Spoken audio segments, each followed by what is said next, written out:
할렐루야. 귀한 찬양 감사합니다. 우리 주님을 사랑하시면 아멘 하시겠습니다. 우리 주님을 뜨겁게 사랑하시면 뜨겁게 아멘 하시겠습니다. 누가 외칠 수가 있나요? 그건 얘기를 안 했나요? 네. 누가 외칠 수 있나요? 주님을 향한 뜨거운 마음, 뜨거운 사랑 있는 사람이 외치게 되는 것을 믿습니다. 네 군데를 달라고 그랬는데 혹시 기억하셨을까요? 우리에게 뭘 달라고 했나요? 땅끝을 벌써 달라고 그랬나요? 민족을 달라고 그랬죠. 또 뭘 달라고 그랬나요? 열방을 달라고 그랬죠. 또 뭘 달라고 그랬나요? 세계를 달라고, 세상을 달라고 그랬죠. 그리고 땅끝을 달라고 말했습니다. 가서 외치겠다고 우리 성가대가 우리 모든 신앙의 고백을 담아서 하나님께 영광을 돌렸습니다. 한번 따라하실까요? 하나님, 우리에게 이 민족을 주시옵소서. 열방을 주시옵소서. 세상을 주시옵소서. 땅끝을 주시옵소서. 외치겠습니다. 땅끝까지 복음을 전하면 그때 주님이 오시는 거죠. 우리 사랑하는 성도들 가슴 속에, 생각 속에, 의식 속에 성가대 찬양 오늘 잘한다, 찬양이 아니라 하나님 영광 받으실 때 우리의 신앙의 고백도 같이 무장하는 은혜가 있기를 주님의 이름으로 축복합니다. 한번 따라 하실까요? 절대 긍정으로 절대 부정을 물리치라. 한 번 더 할까요? 절대 긍정으로 절대 부정을 물리치라. 상담학을 전공하고 또 상담의 사례를 연구하다 보면 때로 가슴 아픈, 그러나 가슴 철렁한 이야기들도 많이 있습니다. 초등학교 학생인 또리라는 사내를 둔 엄마가 어느 날 갑자기 또리 친구 영희 엄마가 집에 찾아오게 됩니다. 늘 찾아오는 거니까 별다른 건 없는데 그날따라 눈빛이 조금 이상해요. 왠지 긴장한 것 같고. 그래서 또리 엄마가 영희 엄마에게 영희 엄마 무슨 일이에요? 그랬더니 갑자기 머뭇거리더니 이런 얘기를 해야 되나 말아야 되나. 그랬더니 또리 엄마, 또리 아빠를 간수를 잘해야 되겠어요. 세상에 이것처럼 가슴 철렁한 이야기가 없습니다. 남편 관리를 잘하는 것입니다. 무슨 말이에요, 영희 엄마? 그랬더니 조금 아까 우리 남편한테 전화가 왔는데 점심때 또리 아빠가 웬 젊은 여자하고 호텔에서 나오더라는 것입니다. 여기까지 얘기 들으면 가슴이 어떻습니까? 철렁하지 않습니까? 무슨 소리냐고. 아니 우리 영희 아빠가 오늘 회사 친구들하고 호텔에서 모임이 있어서 거길 갔는데 웬 남자가 낯이 익은데 젊은 아가씨하고 나오더라는 것입니다.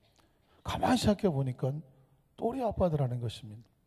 그래서 하도 어이가 없어서 당신한테 전화한다고 영희 엄마한테 전화를 한 것입니다. 영희 엄마가 그걸 또 가슴에 가만둘 수가 없어서 또리 엄마를 찾아와서 얘기를 한 것입니다. 그 얘기를 듣는 순간에 이미 또리 엄마의 가슴은 지옥입니다. 처절한 절망과 미움과 원한과 배신감과 분노와 적개심과 별의별 것들이 가슴에서부터 불같이 치밀어 오르는 것입니다. 아무것도 손에 잡히지 않고 온몸에 진땀만 나죠. 사랑하는 성도들, 우린 때로 상황과 사실을 확인해 보지도 않고 누군가 이렇게 말만 전해줘도 갑자기 그 상황 속에 빠져들고 있는 그런 우리의 모습을 보게 되지 않습니까? 이 또리 엄마는 방에 들어가서 이불을 뒤집어 쓰고 있습니다. 조금 있으니까 또리가 학교에서 돌아옵니다. 엄마, 나 왔어요. 오늘 약속했잖아요. 엄마, 나 운동화 사주세요. 운동회 사주기로 한 약속인 날이었는데 이 또리 엄마는 그러고 싶은 마음이 없잖아요. 시끄러! 방에 들어가서 숙제나 해. 운동화 아직도 멀쩡한데. 그 속에 있는 화를 또리한테 풀게 되죠. 또리는 느닷없이 한 대 얻어맞고 방에 들어가서 나오질 않습니다. 전역할 생각도 없고 지옥 같습니다. 저녁에 돼서 또리 아빠가 퇴근을 하죠. 그리고 여보 나왔어요 하고 들어옵니다. 그런데 방 안이 고요하죠. 또리도 안 나오고 또리 엄마도 안 나와요. 어디 아픈가 하고 문을 열었더니 방은 불은 꺼져 있고 이불을 뒤집어 쓰고 들은 척도 안 하고 앉아 있습니다. 상황이 좀 이상하다 느껴서 나 먼저 씻을게 하고 이제 화장실 가는데 그때 마침 전화벨이 울려요. 또리 엄마한테 전화가 왔습니다. 무심결에 받아보니까 막내 여동생이에요. 이 또리 엄마는 7공조 중에 장녀고 막내 여동생, 아주 어린 여동생이 전화를 했어요. 너 웬일이야? 그랬더니 언니 오늘 나 친구들하고 호텔 커피숍에 갔다가 형부를 만났어. 그랬더니 그 형부가 오래간만에 만났다고 친구들 커피도 사주고 밥도 사주고 나는 갈 때 택시도 잡아줬어. 아이고 형부한테 고맙다고 인사도 못했는데 언니 고마워 형부한테 전해줘. 그 얘기를 듣는 순간 어떻게 됩니까? 상황 파악이 끝났죠. 갑자기 이 또리 엄마는 하죠. 뭐가 빠져나가나요? 순간 분노가 빠져나가고 억울함이 빠져나가고 막 배신감도 빠져나가고 온갖 가슴에 들어왔던 모든 부정적인 생각이 순식간에 빠져나가면서 갑자기 미안해지기 시작하죠. 내가 뭐 했구나. 오해했구나. 그저 또 영희 엄마가 전해준 그 이야기만 듣고 그 잘못된 정보, 거짓된 정보, 확인되지 않은 정보를 듣고 이 또리 엄마는 금방 자기 상상 속에 빠졌고 그것이 자기 마음속에 분노를 일으키고 부정적인 생각으로 가득 채워놓으니까 순간 그 가슴속은 지옥이 되어버린 것입니다. 그런데 정확한 사실을 알고 나니까 갑자기 내가 지금 무슨 짓을 한 거야? 무슨 상상을 한 거야? 남편에 대해서 미안해지기 시작하고 또리한테는 미안해지기 시작하죠. 이불을 털걸어서면서 이렇게 말합니다. 여보 내가 몸이 좀 안 좋아서 못 나가봐서 미안해요. 오늘 우리 외식할까요? 또리야 나와라. 엄마 아빠랑 외식하고 좋은 운동화 사줄게. 상황은 이렇게 끝난 것입니다. 때로 우리가 전혀 예상치 못한 상황에 나도 모르게 잘못된 정보, 확인되지 않은 상보 속에서 빠져들고 사실인 것처럼 생각하고 행동하게 되면 사실 어떤 결과가 나오게 될지는 아무도 예측하지 못합니다. 사랑하는 성도 여러분, 이 이야기가 남의 집 이야기는 아니죠. 간혹 가다가 비슷한 상황이, 아니 물론 남녀관계는 아니다고 할지라도 어떤 잘못된 오해 하나, 잘못 들은 것 하나, 누가 전해준 거 하나 때문에 갑자기 뭐 가정이 막 풍지박산이 나고 때로는 막 가슴이 지옥같이 고통에 빠지기도 합니다. 신앙생활은 어떨까요? 우리가 신앙생활 건 하나님의 약속의 말씀을 믿고 신앙생활 잘하고 간다고 했지만 어느 날 덜커도 마치 하나님이 안 계신 것 같은 힘들고 어려운 상황 속에 또 잘못된 누군가의 말 한마디에 빠져서 서운하고 섭섭해서 무너져 버리면, 이 절대 부정적인 생각이 들어와서 내가 철커덕 무너져 버리면 언제 내가 신앙생활을 했는지 마치 전혀 그렇지 않은 것처럼 내 속에서 전혀 다른 행동이 나오게 되는 것을 발견할 때가 있지 않을까요?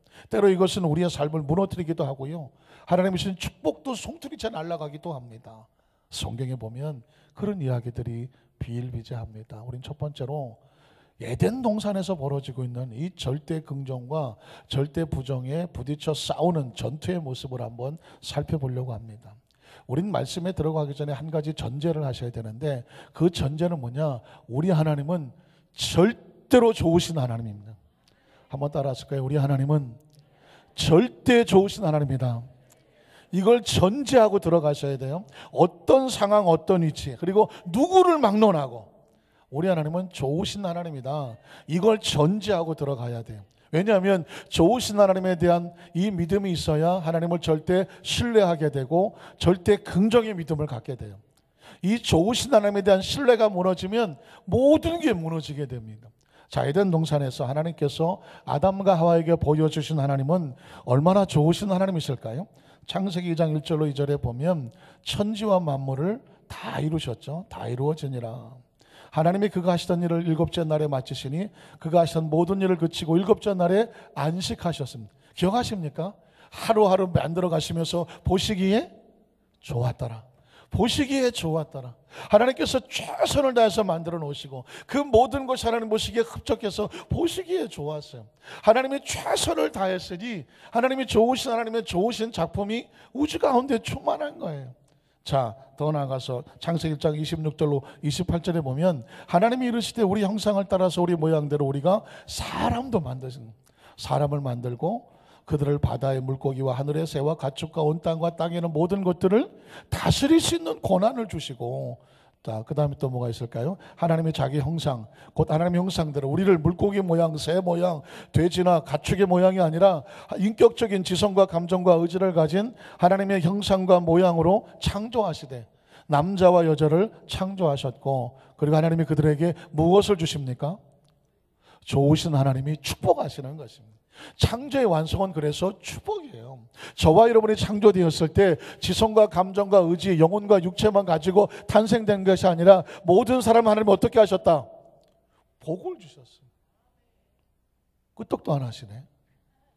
하나님 우리 저와 여러분을 창조하시고 복을 주셨다고요. 뭐 누가 나 같은 인생이 무슨 복을 받았냐, 복 받은 개념이 없으셨나? 우리 대한민국 사람은 3세번이야 무조건. 하나님이 저와 여러분을 지으시고 복을 주셨습니다.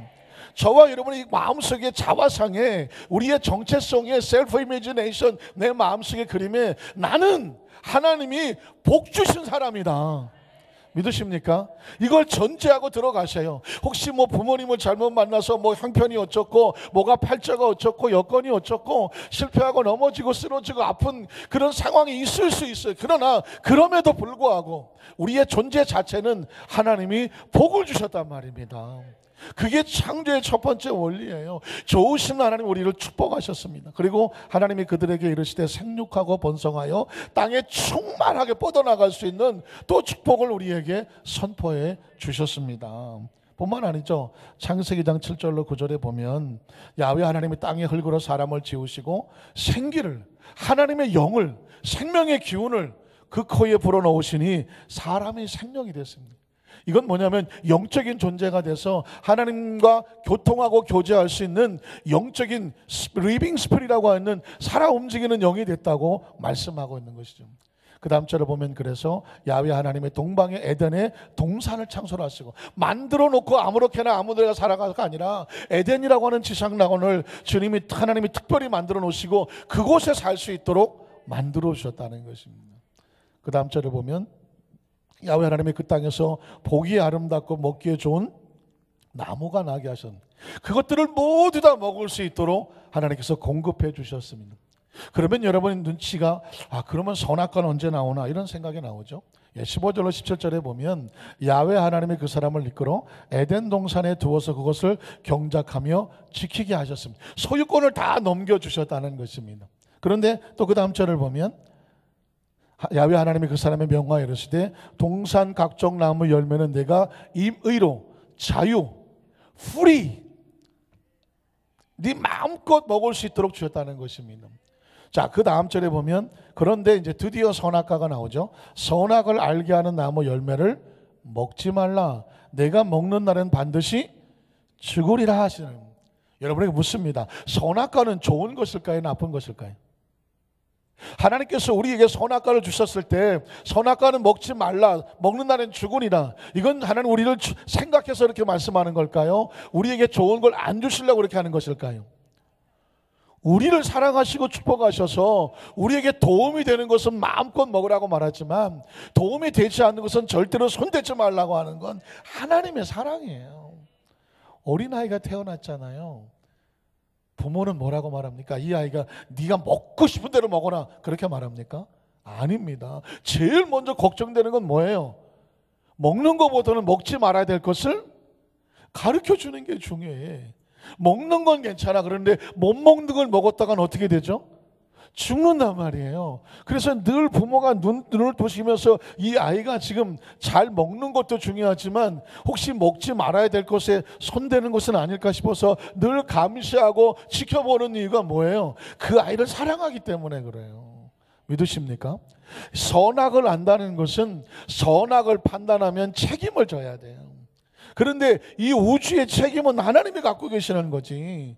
사람이 무엇이 선한지 무엇이 악한지를 판단할 능력이 사람에게는 없어요. 왜? 사람은 자기가 좋으면 선하다고 말하고 자기가 싫으면 나쁘다고 말해.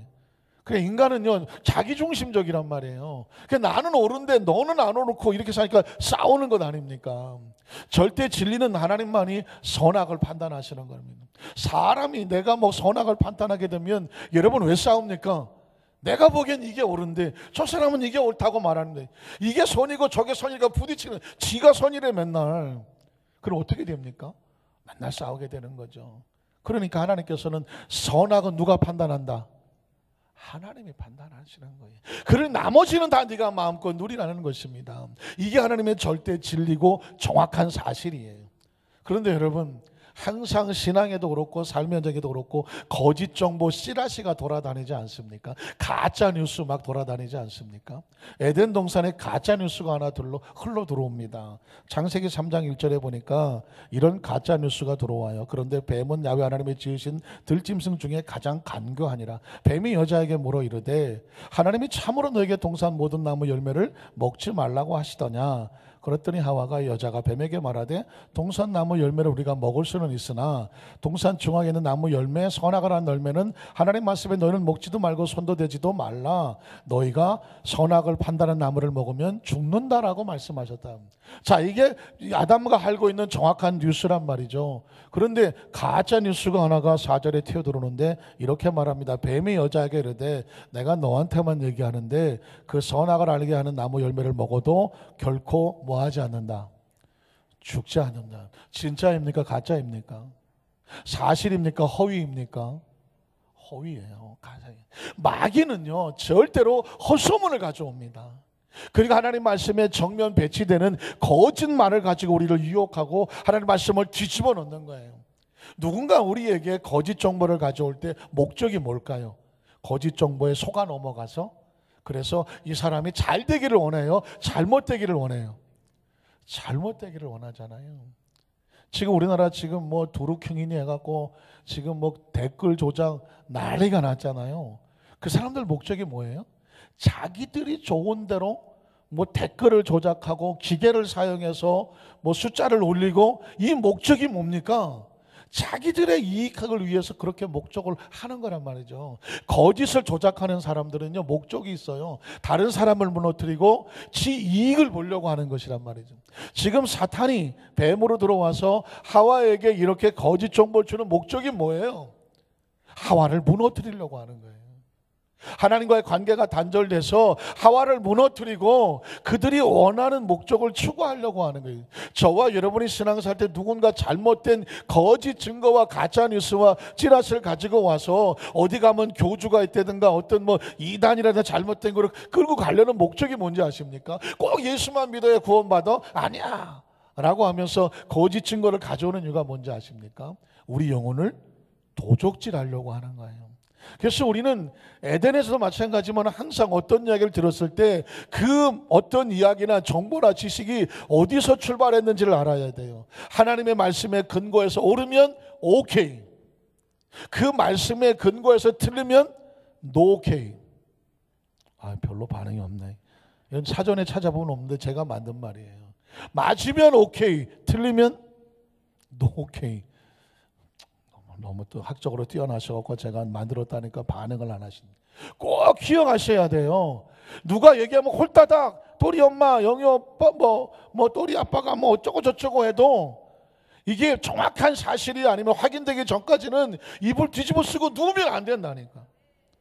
사실을 확인해야지. 왜 거기 넘어가서 입을 뒤집어 쓰고 하루 내내 지옥 같은 삶을 살고 애매한 애는 왜 화를 내요? 신앙도 마찬가지예요. 어떤 얘기를 들었다고 해서 그게 아니라니까. 말씀에 근거해서 옳은지를 확인하고 절대 진리면 아멘, 진리에서 벗어나면 오케이 아니야. 난 거기에 종조하지 않아. 안타깝지만 하와는 그거를 못합니다. 그래서 뱀은 계속 여자에게 가짜 뉴스를 주죠. 너희 결코 죽지 않아. 5절엔 뭐라고 말할까요? 너희가 그것을 먹는 날에는 너희 눈이 밝아져서 하나님과 같이 되어서 선악을 알 줄을 하나님이 아심이. 그래서 먹지 못하고 한 거야. 하나님 좋으신 하나님이라 생각하지 어림도 없어. 그 좋으신 하나님이 왜 그렇게 좋은 걸 너한테 안 주겠어? 너희는 하나님께 인정받지 못하고 있어. 하나님은 가짜야. 좋아하는 척만 한 거야. 너희가 속은 거야. 이게 사탄이 하는 짓이에요. 어느 날 갑자기 하나님이 서운해지죠. 어느 날 갑자기 우리가 마음에 왠지 시원해지죠. 마음에 섭섭해지기 시작하고 믿음이 떨어져가고 기도도 하기 싫고 예배도 가기 싫고 그냥 뭐 성경 읽기도 싫고 뭐 들어도 별로 마음에 들어오지도 않아요. 그 속에는 지금 누군가 우리 마음속에 잘못된 조작을 하고 있는 거예요. 사랑하는 성도 여러분, 제가 서두에 말씀을 때 말씀드리기를 절대적으로 하나님은 좋으신 하나님이에요. 이것을 정면에 부딪히고 아니라고 말하는 것은 그것은 사탄이에요. 지금 사탄이 뭐라고 말합니까? 하나님 좋으신 하나님 아니야.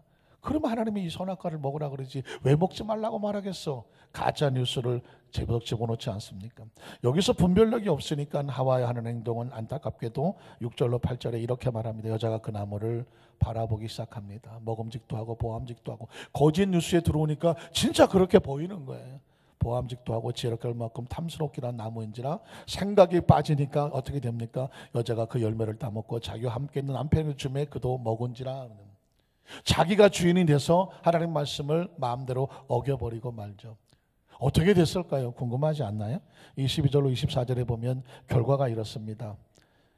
야훼 하나님이 이르시되 보라, 이 사람이 선악을 아는 일에 우리 중에 하나같이 스스로 선악을 판단하여 알게 되었으니 그가 그의 손을 들어 생명나무 열매도 따먹고 영생할까 하노라 하시고, 그리고 야훼 하나님 에덴 동산에 그를, 지금 표현은 좀 점잖게 썼죠. 내보내요 그의 근원이 된 땅을 갈게 하시니라. 24절은 달라집니다. 이같이 하나님이 그 사람을 쫓아내시고 그랬습니다. 하나님과 단절을 말합니다. 좋으신 하나님, 그 하나님을 절대적으로 신뢰하지 못하면 스스로 쫓겨나는 거예요. 저와 여러분이 신앙생활하면서 가장 붙잡아야 될 것이 우리 하나님은 좋으신 하나님이에요. 이 상황 속에도 반드시 하나님은 좋으신 하나님이에요.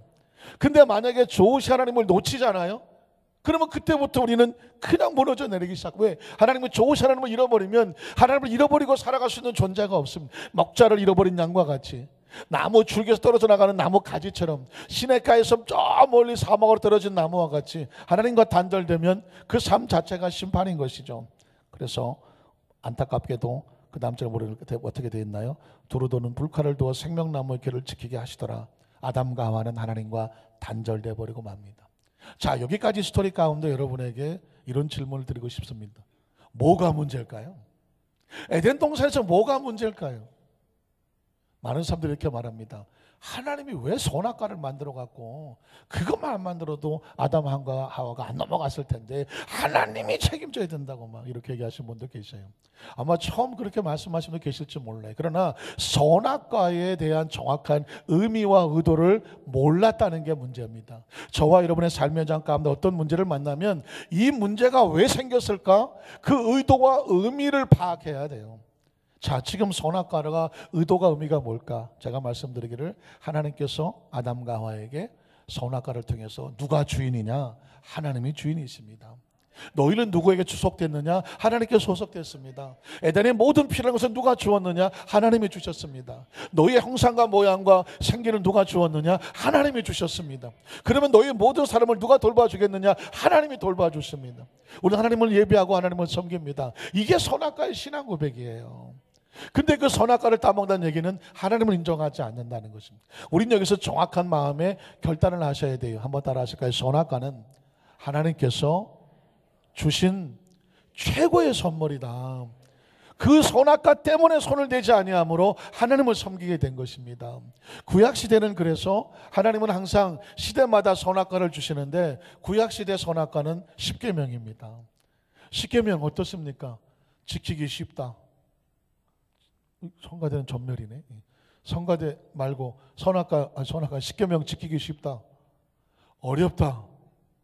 아, 이분들은 십계명을 잘 모르신, 대부분 십계명을 지키는 걸 어렵다고 말하죠. 저는 어려서부터 교회에서 자랐고, 저 어렸을 때 자랄 때 장로교에서 자랐는데요. 어느 날 제가 고민을 했습니다. 청소년기에. 십계명을 보니까 큰일 난 거예요. 내가 이거 도저히 지킬 능력이 없어요. 그래서 얼마나 고민을 했냐면, 그러다 방법을 찾아냈는데, 방법이 뭐냐? 장로교에서는 예정론이라는 것을 믿어요. 예정론은 뭐냐? 하나님이 한번 선택했다면 끝까지 선택하신다는 거예요. 아무리 탕자처럼 돌아다녀도 하나님은 반드시 찾아내서 반드시 구원을 시킨다는 거예요. 그래서 가만히 생각해 보니까, 그렇다면 내가 이 젊은 나이에 십계명에 매여서 이렇게 고리타분하게 살 이유가 없는 것 같아. 내 마음대로 막 살다가 젊은 나이에 십계명과 상관없이 어차피 죽을 때가 돼, 죽기 전에 하나님이 부르신다며. 그때 하나님이 불러주시면 그때는 이미 뭐 십계명이 있어도 그만 없어도 그만이야. 그러니까 내가 그때 구원받을 거, 어차피 구원받을 거, 나는 십계명 없이 살아야 되겠다. 청소년기에 그런 아주 얄팍한 생각을 한 적이 있어요. 어떤 성도가 고개를 설레설레 흔드시네요. 맞아요. 틀린 생각을 한 거예요, 제가. 그러다가 어느 날 말씀을 읽고 묵상을 하는 가운데 놀라운 사실을 깨달았어요. 십계명은 우리의 걸림돌이 아니라 하나님이 주신 축복이더라는 것입니다. 내 앞에 다른 신을 두지 말라. 하나님은 한 분이라. 신은, 절대 신은 한 분이어야 되는 거예요. 이 신도 섬겼다가 저 신도 섬겼다가 그건 하나님께서 원하시는 것이 아니에요. 이 세상에요, 꼭 하나 있어야 될 것은 하나만 있어야 되잖아요. 아버지는 하나 있어야 되잖아요. 어머니는 하나 있어야 되죠. 남편은 하나 있어야 되죠. 아내는 하나 있어야 되죠. 그래도 산부는 진짜 감사하다. 2부 때 아내는 하나 있어야 되지 않느냐 했더니 아무도 안 하면 안 해요. 이거 갑자기 당황해서 제가. 남편은 하나 있어야 되지 않느냐, 아무도 아멘을 안 해요. 왜 그랬을까? 당황해서 그랬을까요? 이 세상에서요, 하나는 하나이어야 될 존재들이 있어요. 그러면 하물며 하나님은 하나이어야 돼요. 한 분만 섬기는 거예요. 그리고 우상에 절하지 말라. 누구를 위해서 절하지 않는 거야? 하나님을 위해서? 아니에요. 우리가 어느 신을 섬긴다고 우상에 절하죠? 바로 귀신 들려요. 기억하세요. 어디 그냥 크리스찬이 어디 다른 데 가서 어떤 불상이나 어느 다른 종교 어디 가서 떨거덕 고개 숙이고 절을 한다, 구슬하고 점을 친다, 바로 귀신 들립니다. 그러니까 우상 앞에 절하지 말라는 얘기는 하나님 우리를 사랑하셔서 그러는 거예요.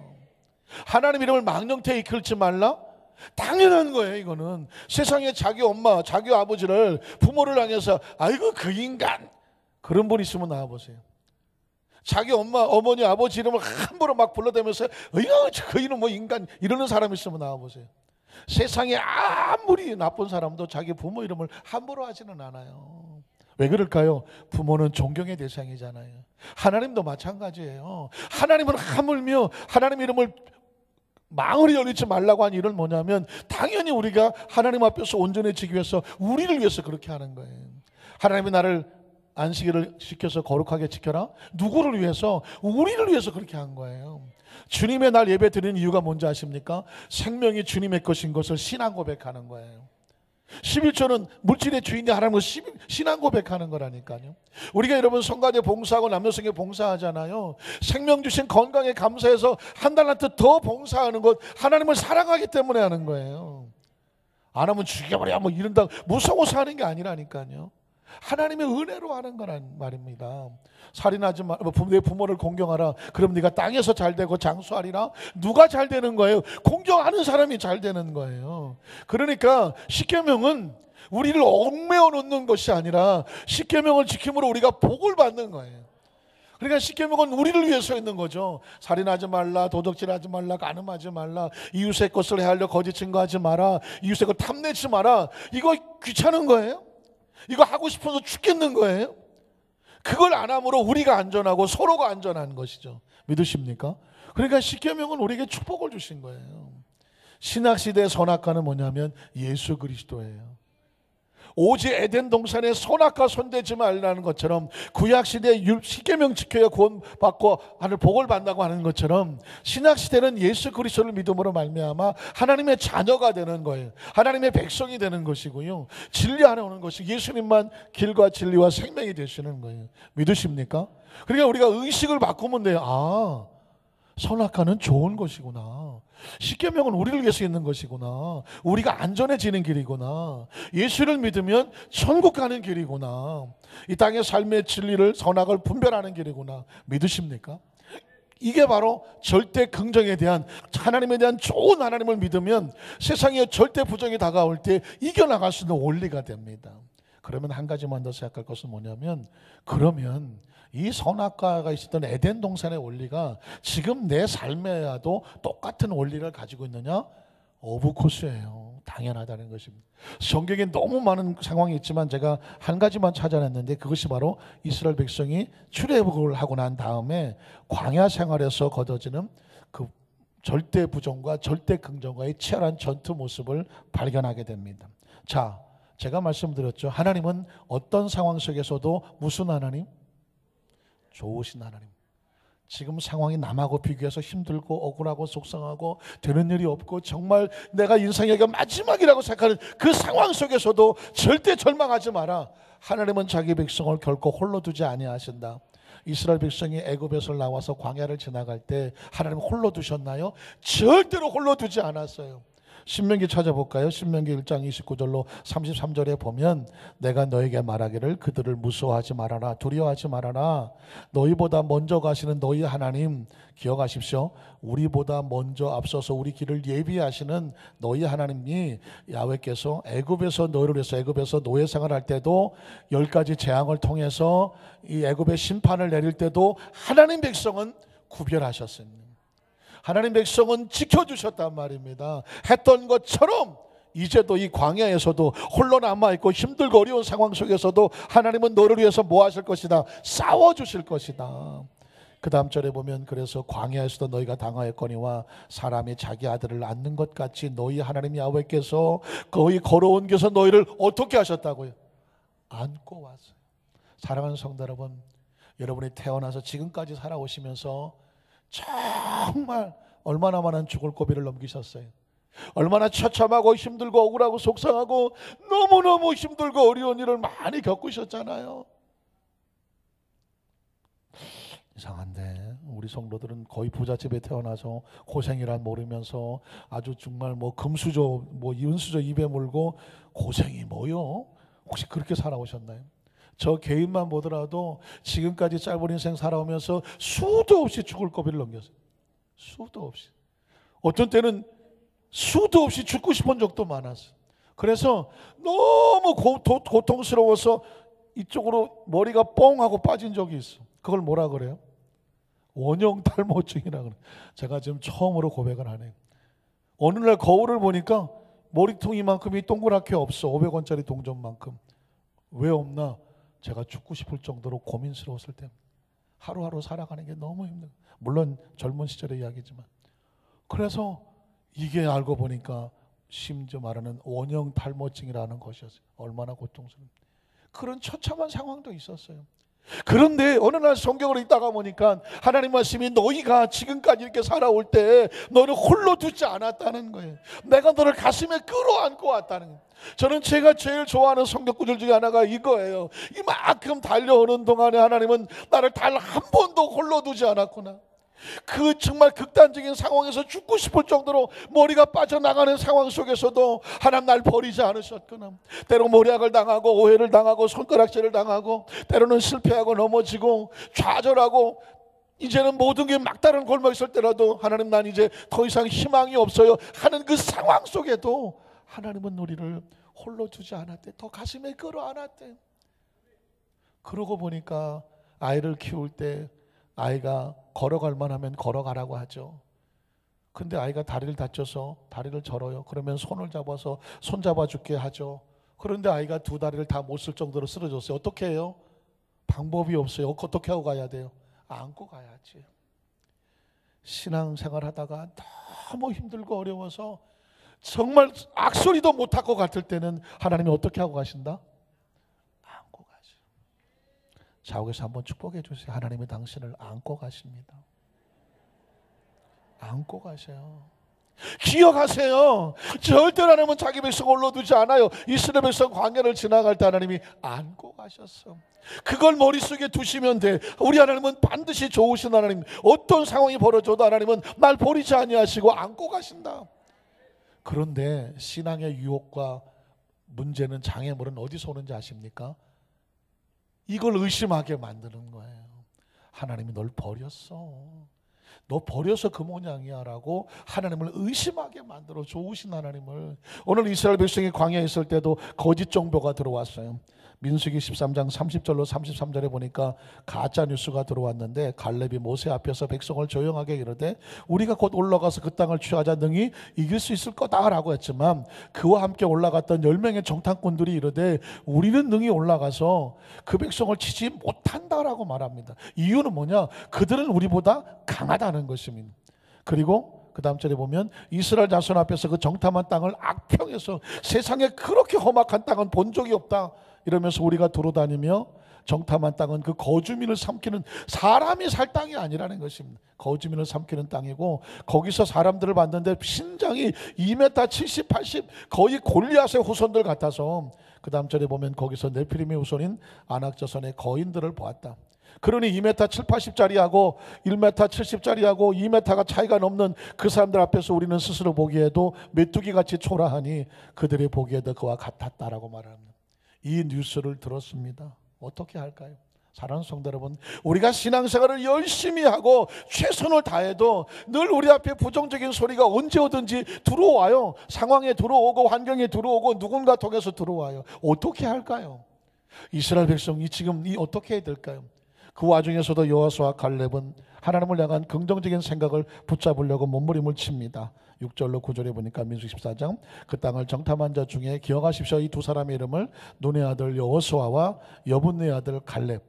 한번 따라 하실까요? 여호수아, 갈렙. 이 사람들은 세상의 모든 사람이 무너지는 부정적인 상황 속에서도 하나님의 말씀에 대한, 좋으신 하나님에 대한 절대 신뢰를 가지고 붙잡았던 사람. 나중에 하나님께서 이스라엘 백성들이 광야에서 나와서 애굽에서 나오고 광야 통과하고 들어갈 때 가나안에 들어가게 했던 유일한 두 사람, 여호수아와 갈렙이에요. 하나님을 신뢰한 이 두 사람과 새로운 세대가 들어가게 됩니다. 자, 그들이 옷을 찢고 뭐라고 말하나요? 이스라엘 자손의 온 회중에게 말하 이르되 우리가 들어가면 정탐한 땅은 심히 아름다운 땅. 자, 절대 부정으로 바라보니까 험악한 땅, 절대 긍정으로 좋으신 하나님을 바라보니까 아름다운 땅. 그 다음 절에 보니까 야훼께서 우리를 기뻐하시면 하나님에 대한 신뢰가 있으니까 우리를 그 땅으로 인도하여 드리실 것이고, 어떻습니까? 그 다음 절에 보면 9절 또 다만 야훼를 거역하지는 말라. 또 그 땅 백성을 두려워하지 말라. 그 딸은 우리의 밥이다. 옛날에는 밥이라고 그랬어요. 그래서 이 설교하기도 좋았어요. 그들은 우리의 밥이다 라고 그랬는데 먹이라 그러니까 먹이 좀 단어가 같은 말이에요. 한번 따라 하실까요? 그들은 우리의 밥이다. 지금 저와 여러분의 환경 속에 두려움과 절망과 좌절을 두고 있는 그 상황 앞에 절망하지 말라는 것입니다. 하나님이 우리를 기뻐하셔서 우리도 그 땅에 들어가게 하시고 그 문제를 해결하게 하실 것이니 그것은 우리의 밥이라고 말하는 것입니다. 어떤 밥은 어떤 사람한테는 비빔밥이고 어떤 사람은 짜장밥이고 뭐 밥이에요. 이게 절대 긍정을 가진 믿음의 사람들입니다. 그러나 여러분, 안타깝게도 이스라엘 백성은 선택을 잘못합니다. 어떻게 선택합니까? 민수기 14장 1절로 4절에 보면 이 사람들의 이야기를 들어야 되는데 절망의 소리를 들었습니다. 온 회중이 소리를 높여 부르짖으며 백성이 밤새도록 통곡하였더라. 이스라엘 자손이 다 모세아를 원망하며 온 회중이 그들에게 이르되 우리가 애굽 땅에서 죽었거나 이 광에서 죽었으면 좋았을 것을 어찌하여 야훼가 우리를 그 땅으로 인도하여 칼에 쓰러지게 하려 하는가? 우리 처자가 사로잡힌 애굽으로 돌아가는 것이 낫지 아니하랴. 이에 서로 말하되 우리가 한 지간을 세고 애굽으로 돌아가자고 합니다. 자, 여러분 보십시오. 조금만 더 가면 가나안 땅이 열려요. 조금만 인내하고 참고 들어가면 가나안 땅이 열린다니까요. 근데 그 10명의 정탐꾼의 부정적인 소리를 듣고 이스라엘 백성이 무너져 버리고 말았어요. 사랑하는 성도 여러분, 혹시 지금 여러분의 마음이 흔들리고 두렵고 떨리고 절망하고 무너지고 있지는 않습니까? 무엇을 보고 그렇게 함부로 판단하고 결론 내리십니까? 한 나무꾼이 나무를 하러 갔어요. 보니까 칡동꿀이 많은 것 같은데 그 중에서 제법 굵은 칡동꿀을 하나 잡았어요. 그래서 그걸 잡아당겨서 굵은 칡을 좀 캐겠다는 마음으로 확 하고 잡아당겼는데 이게 칡동꿀이 아니고 호랑이 꼴이었어요. 호랑이 꼬리를 확 잡아당기니까 호랑이가 깜짝 놀라서 그냥 어흥하고 덤벼들죠. 이 나무꾼은 순간 놀라서 옆에 있는 나무 위로 튀어 올라갔습니다. 그런데 이 호랑이가 원체 IQ가 좋았는지 밑에서 이 나무를 흔드는 거예요. 때려오라고. 얼마나 흔들었든지 그만 이 나무꾼이 밑으로 떨어졌는데 공교롭게도 호랑이 등짝으로 떨어졌어. 등짝으로 떨어지니까 이제는 호랑이가 놀랐네. 이 나무꾼 떨어뜨리려고 막 난리를 치죠. 나무꾼은 어떻게 안 떨어지려고 목에 털을 붙잡고 끝까지 있어요. 이게 죽느냐 사느냐예요. 호랑이는 나무꾼을 떨어뜨리려고 막 온 동네를 막 휘젓고 돌아다닙니다. 때마침 논에서 농사를 짓던 한 농부가 그 모습을 보고 이렇게 말합니다. 세상 참 불공평하네. 어떤 놈은 이 땅볕에 이 논바닥에서 이 고생을 하면서 농사를 채워 먹고 사는데 어떤 놈은 팔자가 좋아서 호랑이 타고 유람을 하고 자빠졌네. 그래요. 여러분 보십시오.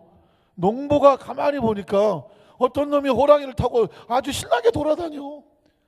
그러니까 하도 억울해서 나는 내 팔자는 왜 이렇고 저놈은 왜 저렇게 팔자가 좋냐.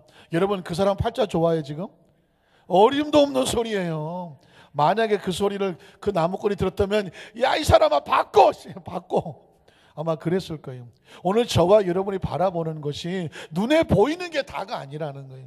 지금 내가 가정에 환경에 사업에 여러 가지 환경 속에 힘들고 어려워 보이죠. 나만 왜 이렇게 힘들고 어려운 거 아니에요. 우리가 좋아 보이는 그 사람은 지금 호랑이 잔등에 올라서 지금 죽느냐 사느냐 이러고 있어요. 다른 사람을 부러워할 것도 없어요. 지금 나의 삶을 이끌어 가시는 좋으신 하나님만 믿고 나가면 되는 거예요. 말씀을 정리하기 원합니다. 신앙생활에 하나님께서 우리에게 그렇게 원하는 건 뭐냐면 하나님은 좋으신 하나님이에요. 이걸 전제하고 가면 지금 내 삶에 벌어지는 모든 것에 절대로 절망할 이유가 없어요. 그 가나안 땅을 정탐하고 왔는데 너무 보기 힘들고 어렵고 무서워 보이는데 절망하지 마라. 왜? 그게 하나님 예배 주시려고 한 땅이에요. 그리고 그 땅은 우리 힘으로 들어가는 게 아니에요. 하나님께서 우리에게 주시기 위해서 이끌어 들어갈 그럴 땅이에요. 얼마나 열심히 침이 다 막 튀는. 반드시 기억하셔야 돼요. 하나님의 사람은 절대로 절망하지 않는다. 선악과가 좋은 것이었던 것처럼 계명이 좋은 것처럼 예수 그리스도가 좋은 분이었던 것처럼 저와 여러분의 삶에 벌어지는 것, 이 모든 것이 합력하여 선을 이뤄서 우리 하나님은 좋으신 하나님이라 우리를 통해서 영광 받으실 거예요. 간절히 말하는 우리 안장교회 모든 성도들이 그 영광의 주인공 되시기를 주의 이름으로 축복합니다. 기도하겠습니다. 전능하신 하나님 아버지 감사합니다.